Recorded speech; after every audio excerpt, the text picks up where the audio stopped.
सीटें ही मिल पाई कांग्रेस को, क्या कारण मानते हैं? देखिए, मैंने स्पष्ट कहा, मैं ऐसा कोई इलाका नहीं है मध्य प्रदेश का जहां नहीं गया हूं चुनाव में, सब जगह घूमा हूं। पब्लिक इतनी उमड़ के आ रही, मैं मेरे जीवन में ग्वालियर नहीं गया कभी राजनीतिक दृष्टिकोण से।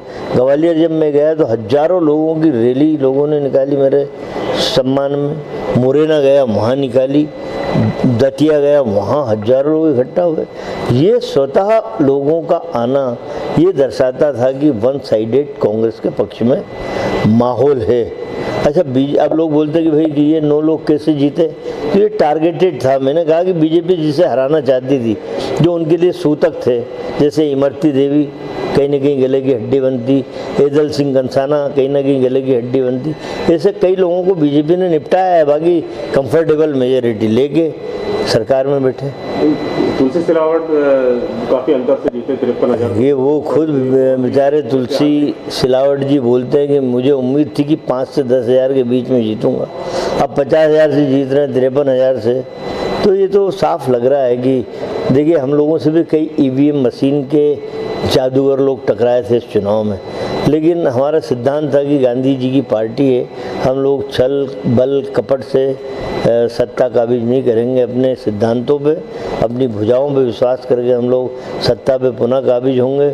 लेकिन वो जो टीम मुझसे 2-3 टकराई थी कि साहब आप तो हमें ताले में बंद कर देना, 28 के 28 रिजल्ट आपके पक्ष में आए तब आप हमारा मेहनताना देना, हमने वो नहीं किया, बीजेपी ने वो किया। यानी उपचुनाव में ईवीएम की वजह से बीजेपी जीती? बिल्कुल, क्योंकि देखिए, जनता ने जब 2018 में मध्य प्रदेश के लोगों ने कांग्रेस को मैंडेट दिया और ये जनता ने अपनी खुली आंखों से देखा कि किस तरह भ्रष्टाचार के पैसे से मनुष्य की मंडी लगी, विधायक बिकने लगे, तो ये एक कलंक लगा ना मध्य प्रदेश की राजनीति पे। मध्य प्रदेश जैसे शांत राज्य के माथे पे राजनीति का काला कलंक लगा, उसे धोना चाहती थी जनता और कांग्रेस को वोट देना चाहती थी। कांग्रेस के साथ खड़ी हुई थी जनता।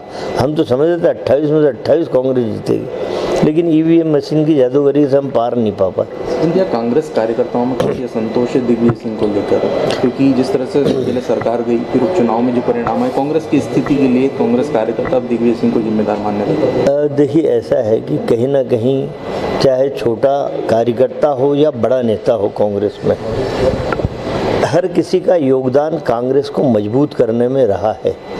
किसी एक अकेले व्यक्ति पे दोषारोपण हम कर दें, वो शायद ठीक बात नहीं है। कुछ घटनाक्रम हो सकता है, एक आध घटनाक्रम में कहीं कांग्रेस को हानि पहुंची हो, लेकिन दिग्विजय सिंह की मंशा कभी भी नहीं रही कि कांग्रेस कमज़ोर हो।